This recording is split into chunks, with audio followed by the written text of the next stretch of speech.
우리는 지금 사순절 기간을 보내고 있습니다.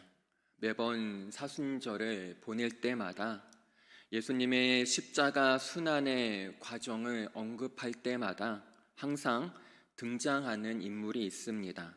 바로 빌라도입니다. 이 빌라도라는 이름은 창을 가진 자라는 뜻을 가지고 있습니다. 그리고 그 이름에 걸맞게 그는 항상 창을 휴대했습니다. 또한 능수능란하게 창을 다루었다고 합니다. 당시 총독의 재임 기간이 5년인데 반해 빌라도는 무려 10년 동안 재임을 했습니다. 하지만 오랜 재임 기간에도 불구하고 그는 유대인들의 마음을 사로잡지는 못했습니다. 정치적으로 빌라도는 유대인들에게 몇 가지 실수를 했습니다. 그중 대표적인 것이 예루살렘 성에 로마 황제의 얼굴이 그려진 군기를 걸어놓고 유대인들에게 경배할 것을 강요한 것입니다. 이런 만행에 유대인들은 격렬하게 저항을 벌입니다. 그러자 빌라도는 닷새 만에 명령을 철회합니다. 그리고 유대인들의 반란이 일어날 것을 대비해 삼엄한 경비를 지시했습니다. 역사가들은 이 빌라도가 굉장히 사악했다고 평가합니다. 그런데 사악한 사람들의 내면을 가만히 살펴보면 불안하고 자존감이 약한 경우가 많습니다. 빌라도도 마찬가지였습니다. 항상 빌라도는 주변을 의식했습니다. 또한 상황을 살피면서 소위 줄서기를 잘했습니다.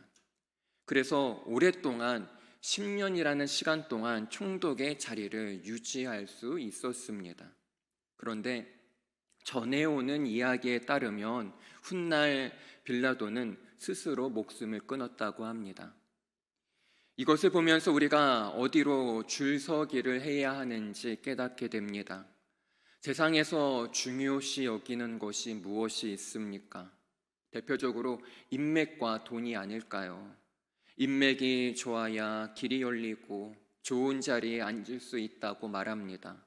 또한 돈을 모아야 내가 하고 싶은 것을 할 수 있고 이룰 수 있다고, 돈이 있어야 안정적인 삶이라고들 얘기합니다. 물론 틀린 말은 아닙니다. 세상에서 사람들과 좋은 관계를 맺고 열심히 일을 해서 돈을 벌고 모으는 것이 뭐가 문제가 되겠습니까? 그런데 그것이 전부가 될 때 문제가 되는 것입니다. 인맥이 전부가 될 때 내가 믿던 그 사람이 나를 배신할 수 있습니다.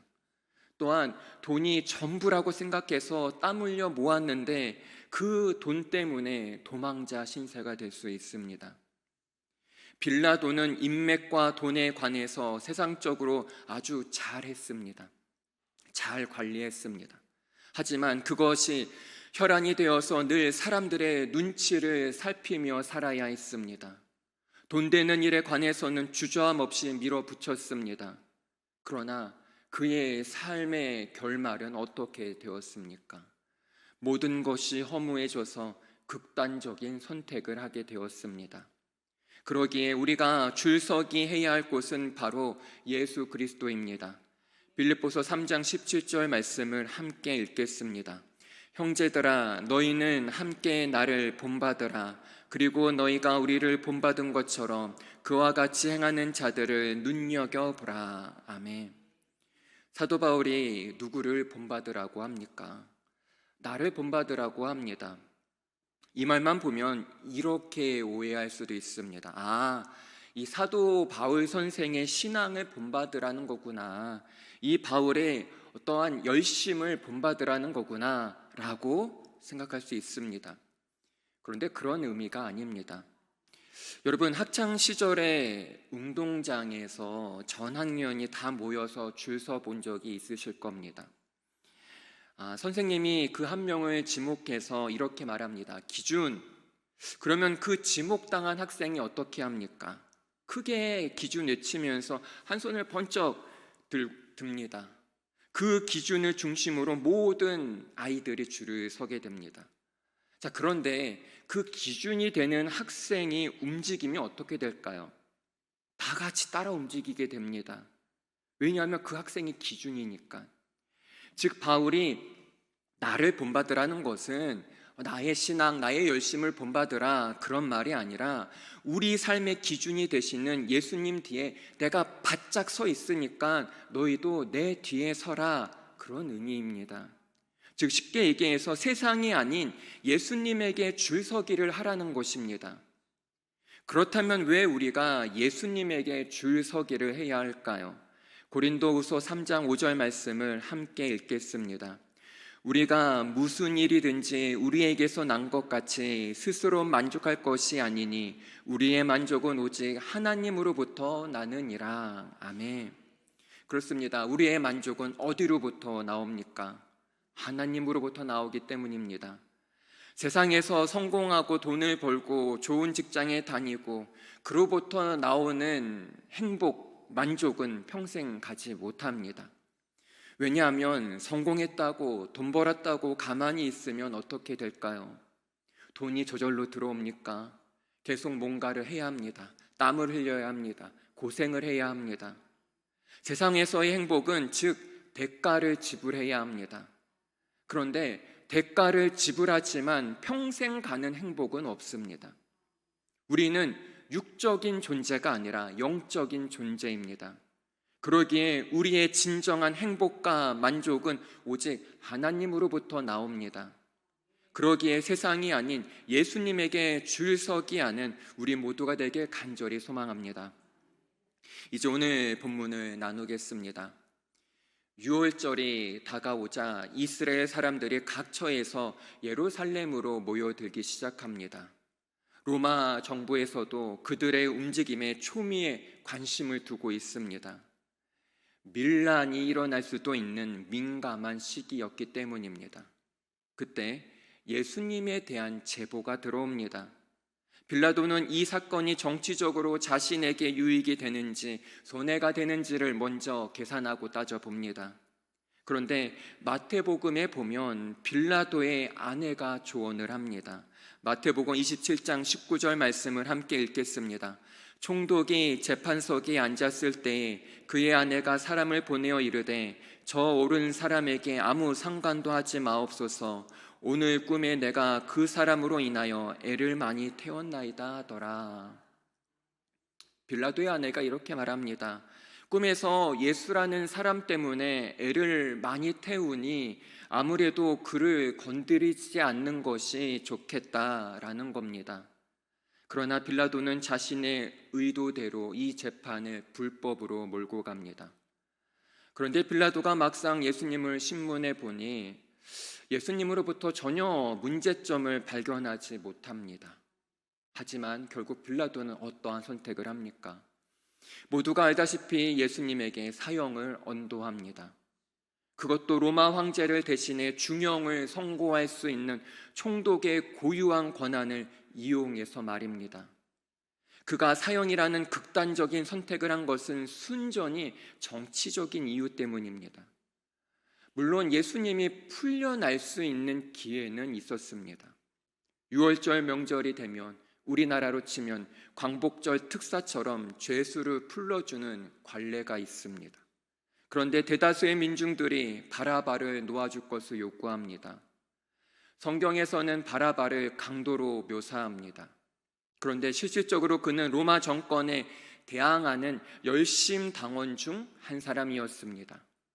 그러한 그를 풀어주고 죄 없는 예수님을 못 박으라고 요구하는 그 이유가 무엇일까요? 이스라엘 백성들은 자신들을 로마의 압자에서 구원해줄 메시아를 간절히 기다리고 있었습니다. 그런데 불법이 자행되는 재판장에서 속수무책 당하고 있는 예수님을 보고 있자니 더 이상 희망이 없다고 판단한 것입니다. 그래서 무리들은 실망하며 돌아갑니다. 오히려 무력을 동원해 로마 정권의 간담을 서늘하게 했던 그 바라바가 이들의 가치관과 방식에 부합한 인물이라고 판단하고 그를 풀어줄 것을 외치는 것입니다. 빌라도는 지금 예수님을 이스라엘 백성들의 요구대로 처리하는 것만큼 그들의 환심을 살 절호의 기회는 없다고 판단합니다. 역사 속에서 정치인들은 늘 자신의 위기를 모면하고 민심을 사기 위해 희생양을 만들곤 했습니다. 빌라도에게 지금 예수님은 그러한 희생양이었던 것입니다. 그래서 예수님의 무죄를 알면서도 사형 언도를 내린 것입니다. 그런 빌라도에게 예수님이 뭐라고 말씀하십니까? 어떠한 항변도 하지 않으십니다. 오늘 본문 4절과 5절 말씀을 함께 읽겠습니다.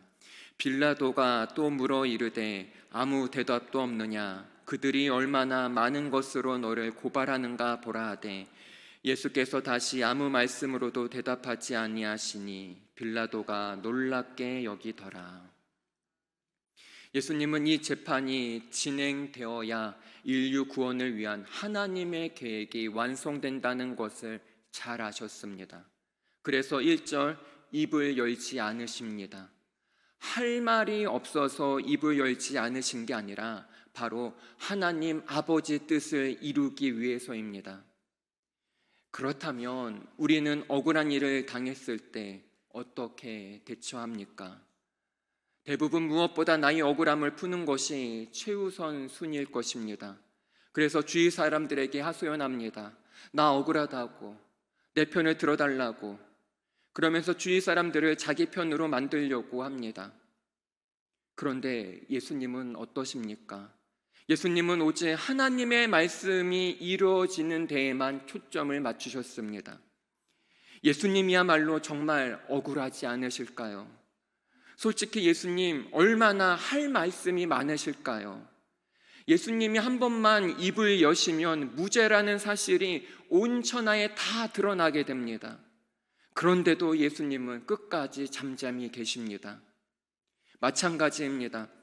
우리에게도 억울하고 마음이 아픈 일 생겼을 때 그것에 대한 진실과 오해를 풀어내려고 노력하기보다 하나님 앞으로 나아가 잠잠히 있는 것입니다. 내가 나서지 않아도 진실은 반드시 드러나기 마련입니다. 로마서 12장 19절 말씀을 함께 읽겠습니다. 내 사랑하는 자들아 너희가 친히 원수를 갚지 말고 하나님의 진노하심에 맡기라. 기록되었으되 원수 갚는 것이 내게 있으니 내가 갚으리라고 주께서 말씀하시니라. 아멘. 억울하고 답답하십니까? 주님이 갚아주십니다. 그러니 사람들에게 하소연하는 것이 아니라 주님께 맡기면 됩니다. 그러면 주님의 때에 주님의 방법으로 나의 억울함을 풀어주시고 해결해 주십니다. 물론 그 기다리는 시간이 답답하겠지만 주님만 신뢰해야 합니다. 그것만이 우리가 살 길입니다. 다시 본문으로 돌아가 보겠습니다. 이제 아무 말씀 없이 잠잠히 계시는 예수님에게 빌라도가 이렇게 물어봅니다. 네가 유대인의 왕이냐? 이 질문은 사실상 예수님이 유대의 왕이라는 팻말을 단 채 십자가에서 죽으시는 중요한 근거가 됩니다. 또한 이 말은 로마 황제에게 도전하는 발언이기도 합니다. 그리고 이 질문을 기점으로 빌라도의 신문은 오리무중으로 빠지게 됩니다. 그러나 그것도 잠시뿐. 빌라도는 결국 대제사장들로부터 매수를 당한 무리들의 선택을 따르게 됩니다. 그 선택의 이면에는 총독의 자리를 유지하고자 하는 빌라도의 탐욕이 숨어 있습니다. 오늘날에도 다수의 의견에 반하는 소수의 의견이 매도당하는 경우가 있습니다. 언제나 다수의 소리가 옳은 것만은 아닙니다. 역사를 보면 외로운 한 사람의 소리가 진실과 진리로 드러나는 경우가 비일비재합니다. 사람들의 평가는, 사람들의 소리는 스쳐가는 바람 같기 때문입니다. 사도 바울은 하나님을 의로우신 재판장으로 묘사합니다. 그는 로마의 법정에서 사형 언도를 받았습니다. 그러나 바울은 그 판결에 연연하지 않습니다. 로마 황제의 판결을 뒤집을 수 있는 유일한 분이자 의로우신 재판장이신 하나님만 바라봅니다. 디모데후서 4장 8절 말씀을 함께 읽겠습니다. 이제 후로는 나를 위하여 의의 면류관이 예배되었으므로 주 곧 의로우신 재판장이 그날에 내게 주실 것이며 내게만 아니라 주의 나타나심을 사모하는 모든 자에게 도니라. 아멘. 그렇습니다. 우리는 세상 사람들의 평가에 일희일비할 필요 없습니다. 사람들의 말에 흔들릴 필요 없습니다. 여러분, 누군가에게 안 좋은 말 들었다고 거기에 신경 쓰지 마세요. 진정하고 또 영원한 평가를 내리시는 의로우신 재판장이신 하나님께 모든 것을 맡기면 됩니다. 때가 되면 모든 진실은 드러나게 됩니다. 예수님이 빌라도의 재판장에서 침묵하신 이유는 모든 평가를 하나님께 맡기셨기 때문입니다. 예수님은 하나님의 말씀대로라는 삶의 기준을 갖고 꿋꿋하게 말씀을 따라가셨습니다. 인생의 주인은 하나님이십니다. 우리의 인생을 인도하시는 분도 하나님이십니다. 그래서 신앙이 깊어질수록 우리는 맡기는 인생을 살아야 합니다. 어떠한 인생이요? 맡기는 인생. 때로 우리는 외로운 결단 앞에 내몰릴 때가 있습니다. 내가 그리스도인으로 직장과 삶터에서 손해를 감수해야 할 때가 있습니다. 예를 들면 술자리 앞에서 내가 그리스도인이라고 밝히는 거, 또는 위기를 모면할 수 있는 경우에 내가 거짓말을 해야 한다면, 또한 내가 아무 말 하지 않고 있으면, 즉 나만 가만히 있으면 잘 넘어갈 수 있는 상황들, 내가 그리스도인으로 정직하고 이익을 포기하고 손해를 감수하는 그 담대함과 용기가 어느 날 미련한 덕목이 되어버렸습니다. 세상에서는 그런 사람을 바보라고 합니다. 왜 솔직하게 얘기하냐고, 그냥 넘어가면 될 것을 남들 다 하는데 미련하게 왜 안 하냐고 손가락질합니다. 세상에서는 손해보는 것을 미련한 것으로 생각합니다. 하지만 우리 그리스도인들에게 그것은 분명 축복입니다. 왜냐하면 손해를 보지만 그 모든 것을 주님께 맡기기 때문입니다. 나의 의로우신 재판장이신 주님이 내가 손해본 모든 것을 그 이상으로 갚아 주시기 때문에 일희일비하지 않습니다. 요한복음 18장에 보면 빌라도가 마지막으로 예수님에게 이렇게 질문합니다. 진리가 무엇이냐? 이 질문은 빌라도가 진리에 대한 목마름으로 한 질문이 아닙니다. 원문을 보면 오히려 이런 의미입니다. 이 사람아, 진리가 밥 먹여주냐? 라는 뜻에 가까운 질문입니다. 즉 진리를 비웃는 질문인 것입니다. 이것은 우리가 그리스도인으로 살아가면서 주어진 과제이자 도전이기도 합니다. 오늘날 많은 세상 사람들이 대세를 따라갑니다. 그래서 무비판적으로 그 대세를 따르고 그렇지 않는 사람들을 시대에 뒤떨어지는 사람으로 판단합니다. 물론 역사적으로 보면 다수의 소리가 보편적인 가치를 지닐 때도 많습니다. 그러나 다수의 의견이 항상 옳은 것만은 아닙니다. 우리가 잘 아는 노아만 보더라도 당시 얼마나 많은 사람들에게 노아가 조롱을 받았습니까? 노아가 하나님의 심판을 끊임없이 외쳤지만 사람들이 어떻게 반응하나요? 마태복음 24장 38절 39절 말씀을 함께 읽겠습니다. 홍수 전에 노아가 방주에 들어가던 날까지 사람들이 먹고 마시고 장가들고 시험 가고 있으면서 홍수가 나서 그들을 다 멸하기까지 깨닫지 못하였으니 인자의 임함도 이와 같으리라. 아멘. 노아의 외침을 듣고 노아의 그 절규를 듣고 다수의 사람들은 무엇을 선택합니까? 하던 대로 먹고 마시고 장가들고 시집갑니다. 즉 평소에 하던 대로 즐기며 살아갑니다. 그냥 많은 사람들의 세상의 대세를 따라갑니다. 다수의 사람들의 생활 방식을 선택합니다. 오늘날 그리스도인으로 살아가는 우리도 웃음거리가 될 때가 많습니다. 남들 다 노는 일요일에 교회에 있는 모습이 누군가의 모습에는 답답할 수도 있습니다. 그러나 우리 그리스도인은 대세가 아닌 대의를 따라가야 합니다. 대의, 즉 하나님의 말씀을 따라야 합니다. 그 하나님의 말씀이 우리 그리스도인의 유일한 가치이자 삶의 기준이기 때문입니다. 여러분, 삶 속에서 무엇을 쫓아가시겠습니까? 이 땅과 세상이 아닌 주의 말씀을 따라가시길 바랍니다. 그리하여 주의 말씀만이 우리 선택의 기준이 되길 바랍니다. 주의 말씀만이 우리 삶의 모든 것의 본질이 되길 간절히 소망합니다. 기도하겠습니다. 하나님, 억울하고 할 말이 많을 때 주님처럼 침묵을 지키기가 쉽지 않습니다. 주님의 평안과 안식을 우리에게 주시옵소서. 그래서 대세가 아닌 대의를 따르기 원합니다. 주의 말씀이 우리 생각에, 우리 마음에, 우리 삶의 기준과 판단이 되게 하여 주시옵소서. 세상을 거슬러 주의 말씀을 붙잡고 승리하기 원합니다. 또한 특별히 담임 목사님을 위해 우리가 한 마음이 되어 기도합니다. 우리 담임 목사님 더욱 건강하게 해주시옵고 또 완치되게 해주시옵고 하나님께서 주신 사역 가운데 하나님의 능력, 하나님의 은혜로 잘 감당하게 하여 주시옵소서. 또한 산불로 인해 많은 피해가 있고 있습니다. 더 이상 피해가 확산되지 않게 하여 주시옵소서. 하루속히 잘 복구가 되고 잘 회복되게 하여 주시옵소서. 감사합니다. 예수님의 이름으로 기도합니다. 아멘.